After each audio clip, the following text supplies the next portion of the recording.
आपण ऐकत आहात जगद्गुरु तत्वदर्शी संत रामपालजी महाराज यांच्याद्वारे लिखित पुस्तक कबीर परमेश्वर संपूर्ण. विषय बालक कबीर परमेश्वराचे नामांकन.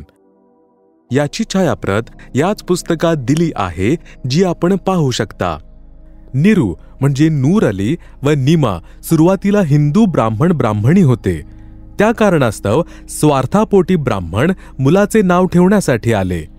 त्याच वेळी काझी मुसलमान आपले पुस्तक कुराण शरीफ घेऊन मुलाचे नाव ठेवण्यासाठी आले. त्यावेळी दिल्लीत मुघल बादशहाचे शासन होते, ते पूर्ण भारतवर्षाला लागू होते. या कारणाने हिंदू समाज मुसलमानांना घाबरून होता. काझी म्हणू लागले, मुलाचे नामकरण मुसलमान विधीनुसार होईल.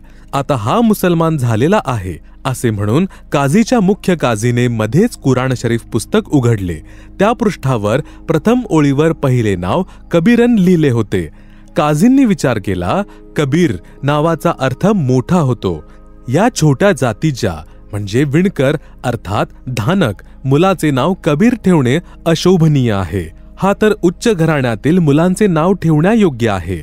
शिशुरूपधारी परमेश्वर काझींच्या मनातील दोष ओळखून होते. काझींनी पुन्हा पवित्र कुराण शरीफला नाव ठेवण्याच्या उद्देशाने उघडले. त्या दोन्ही पृष्ठांवर कबीर कबीर कबीर अक्षर लिहिले होते, अन्य अक्षर नव्हते.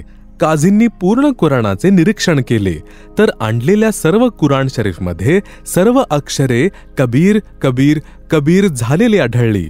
काझी म्हणाले, या मुलाने तर काहीतरी जादूतंत्र करून कुराण शरीफच बदलून टाकले. तेव्हा कबीर परमेश्वर शिशुरूपात म्हणाला, काशीच्या काझींनो, मी कबीर अल्लाह अर्थात अल्लाहू अकबर आहे. माझे नाव कबीरच ठेवा. काझींनी आपल्यासोबत आणलेले कुराण तेथेच आपटून निघून गेले व म्हणाले, या मुलामध्ये कोणता तरी प्रेतात्मा बोलत आहे.